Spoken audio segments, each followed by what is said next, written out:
So the last week or so has been something, hasn't it?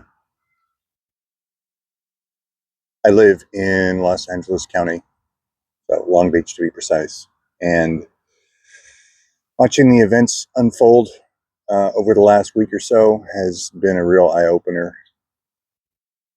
Extremely painful. So I should have backed up and put a qualifier here. This may or may not have anything to do with direct inquiry, non-duality, awakening.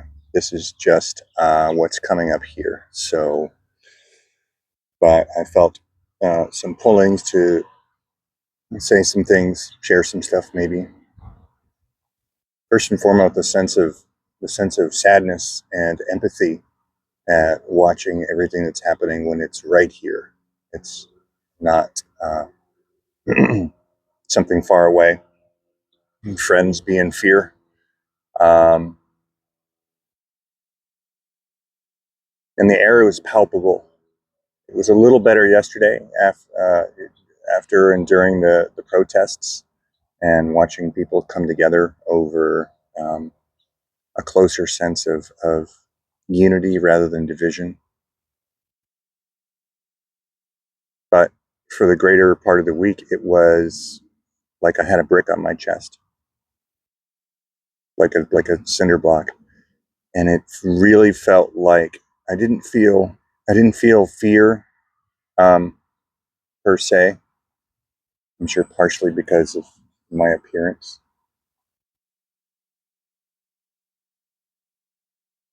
I felt a deep sadness, like a really, really sadness and a heaviness, and wasn't able to turn away from it. And didn't really know what to do with it either. Didn't feel like engaging methods. Distractions felt like a cop-out here. If anything, it felt like holding space, not only for my own reactivity, but for others. And watching, I would just go out into, I don't know, grocery stores or out in public, and you could still feel it. It wasn't any less heavy. I had to retreat out here to the park, which is my favorite space, to just sit and ground and get my feet in the grass. And that provided a little bit of relief and a little bit of clarity. And admittedly, the socials got me. It totally got me. I was scrolling,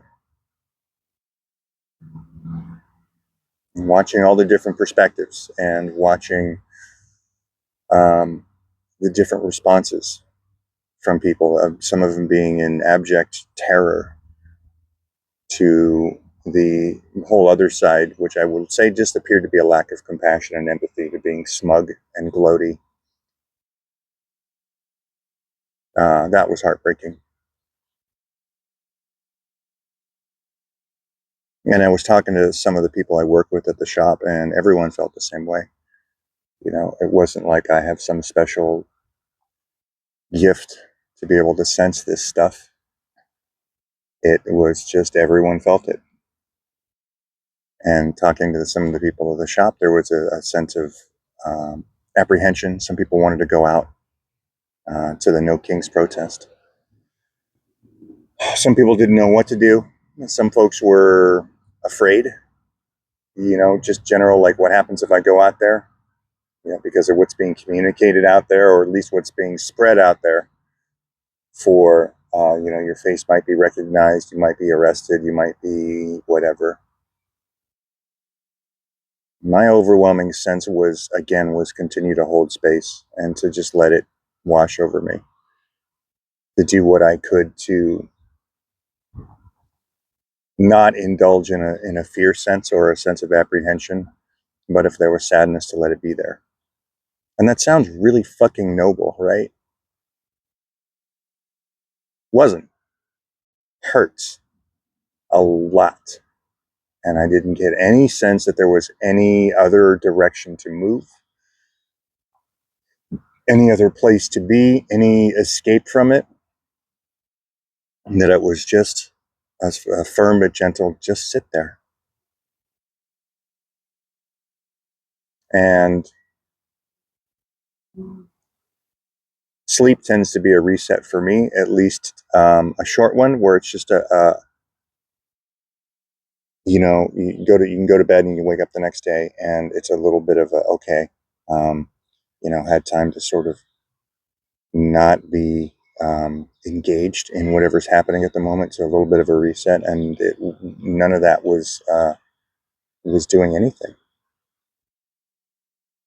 What are you going to do? So I know there's, I'm sure that the vast majority of folks that are in this community, in this, I call it like they're in the game. It's like I call it awakening, clarifying truth, that are deeply affected by it. And the hardest part, I think, is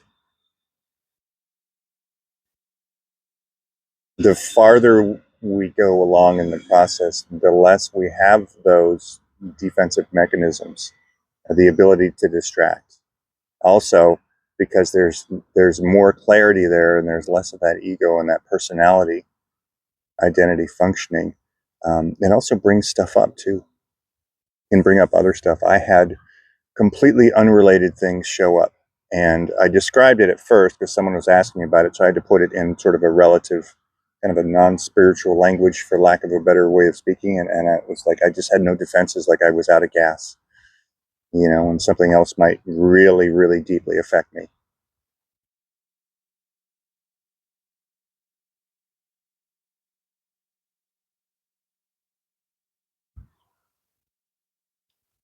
When I began really looking at this, all right, so from here on out, I'm going to go off down a rabbit hole. And anything I say from here is pure opinion, and it's coming through what is being seen here. So no claims of it being absolute truth or even accurate. But that being said, what's showing up here is when I had those moments where I was able to zoom out a little bit from this is directly affecting the city I live in and the people I know and love and care about, and those people is looking at the archetypes, the models of what is actually unfolding.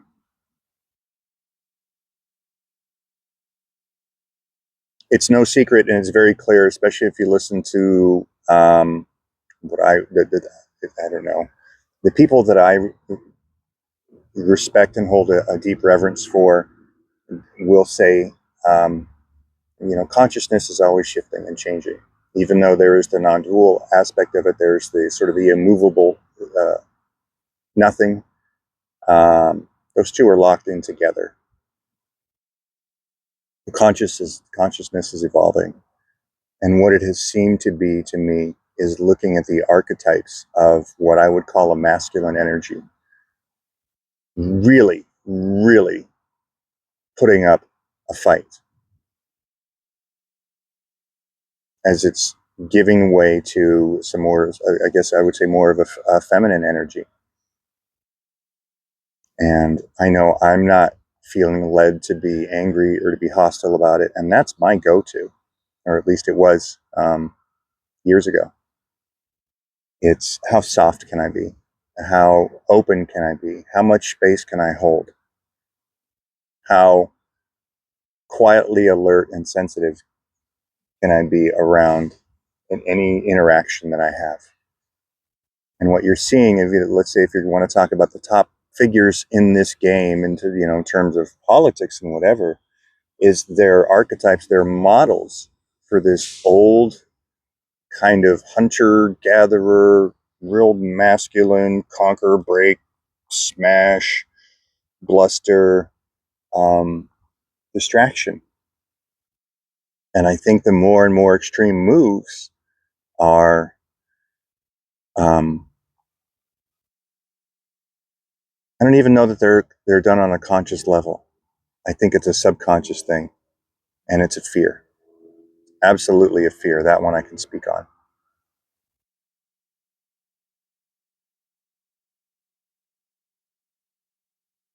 A way of being, a way of interpreting life where if you're strong, if you're masculine, you can kind of, for lack of a better term, you can kind of bully your way through existence. You can exude power, you can exude confidence, you can look like you have it all together, you can radiate masculinity, you can make decisions based exclusively on testosterone, and that'll yield you some level of success in what we would call the world, right? And that model, I think, has been slowly dying out for a long time.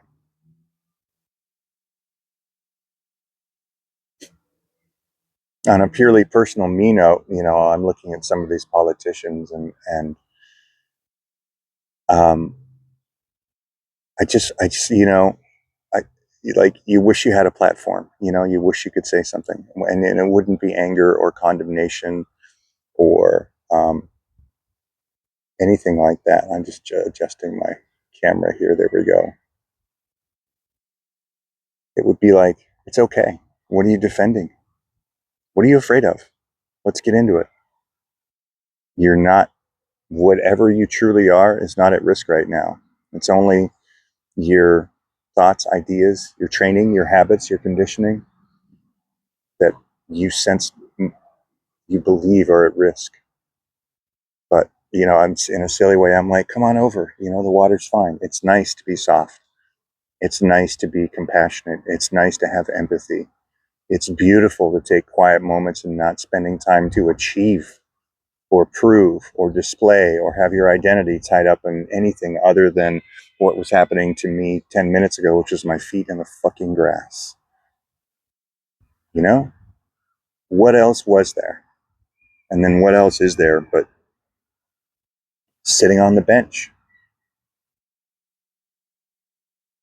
And I'd like to say, come on, it's okay.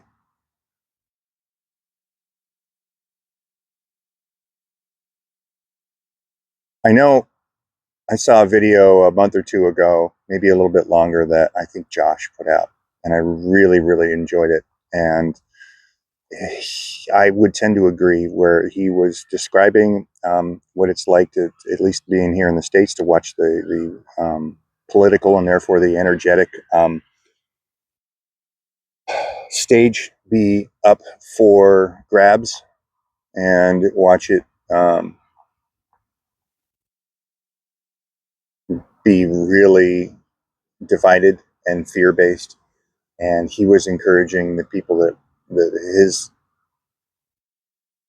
people on his channel, that now was the time to not to close in, not to retreat into stillness, not to retreat into um, transcending immediately off into the absolute. And I really, really like that. I wouldn't say that everyone should do that. To be clear, he wasn't saying that either.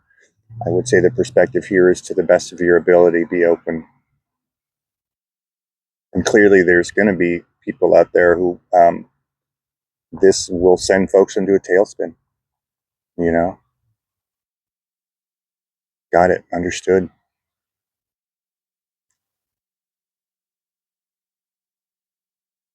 It's very strange functioning in this paradox of nothing and everything, and watching everything just unfold as it's unfolding, and not have anybody really there, like solid entities, and yet at the same time this deep pull for like wanting to just send, like, God, I'm going to sound corny, but fuck it, who cares? Just send love and like compassion and empathy to people. Like, that's a real thing. And it got me to speculating on the years that I spent hiding in sort of the absolute, or at least trying to, or hiding behind non-dual language. And it's like, times are changing. It doesn't sense. I don't feel like this is that time that we get to do that anymore. You know, and it's up to everyone else to sort of figure out what it is they're they feel called to do. I do know somebody asked me, well, how are you dealing with this? And, or what is it that you are doing? And it felt like a really wimpy cop-out type of excuse because I wasn't headed out to a protest or something. And I had to word it in language that was just kind of for everybody, right? And it felt like it was a combination of being deeply in touch with that empathy and compassion for other people's suffering, holding space for that, so not distracting, and then something akin to along the lines of prayer. I don't know how many teachers we've heard say that when they're concerned about, I don't know, a relationship, while they're on the path and the relationship might not, the other spouse might not line up with it, or what do they do about a challenging situation at work, or what do they do about bigger social, highly energetically charged situations like this? And they all say the best possible thing you could do would be to continue to pursue your awakening. And to bring that down, what it felt like here was not indulging a sense of fear. If fear comes up, allow it to be there very, very clearly and very presently. If anger comes up, allow it to be there.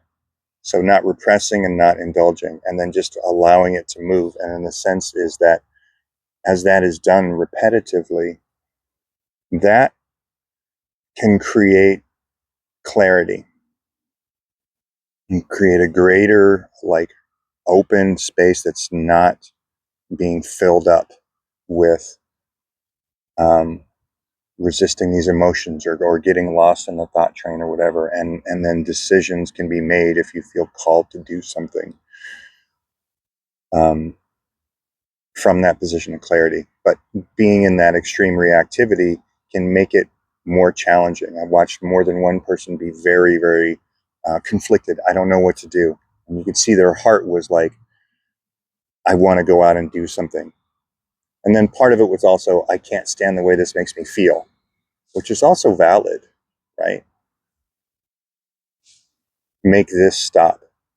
Also, then you throw in a dash of, if you look at that there are the visible external force seems to be the ones in power with guns and military equipment and apparent legality.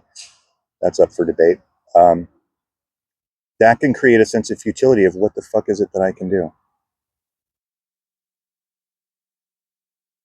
So I don't have any advice for anybody on that other than hold space and see where you're at. And that's not even advice. That's just what I was doing here. It's like I likened it, when people talk about the carbon footprint of people, right? Well, in my understanding, there's the collective has an energetic footprint as well too, and what we're leaving behind or contributing. And non-dual purists, don't come for me, please, because I'm not speaking in that. I'm not coming from that exclusive absolute place. This is absolutely speaking as the relative. But so what is it? What is it that we're sharing? What is it that we're transmitting? What is it that we're radiating? What is it? What's the internal landscape of what's happening here? Because that has a signature to it, right? And am I contributing? Am I throwing another couple of glasses of water into the fear pool? Or am I throwing into the holding space?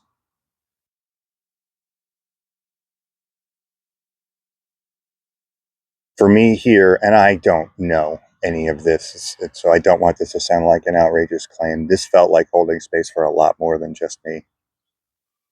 You could call it transmuting if you want to. That's kind of a little fancy for me, but just sort of holding, allowing. Because the emotion, the energy that was there felt far stronger than something that I could generate. And most of the time it felt like more than what I could hold. So it was just be with whatever I could. And and I ran for the park, And then there's an ice cream place down the street from us, and I ran for the ice cream too, just consciously, knowingly going, you know what? This is going to feel good. You know, go get some ice cream, peanut butter topping, chocolate.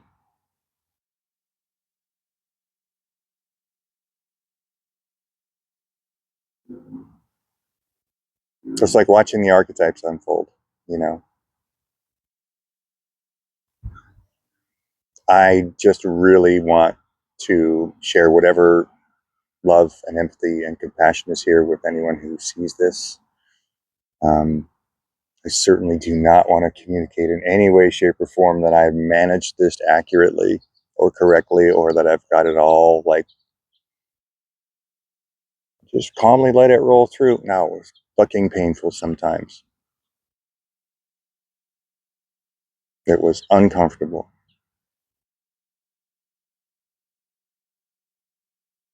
It's okay. So, anyone else out there is like that, cool, you're not the only one. And I'm sending tons of love, and we'll see how the next few weeks go. So, that's it. Thank you.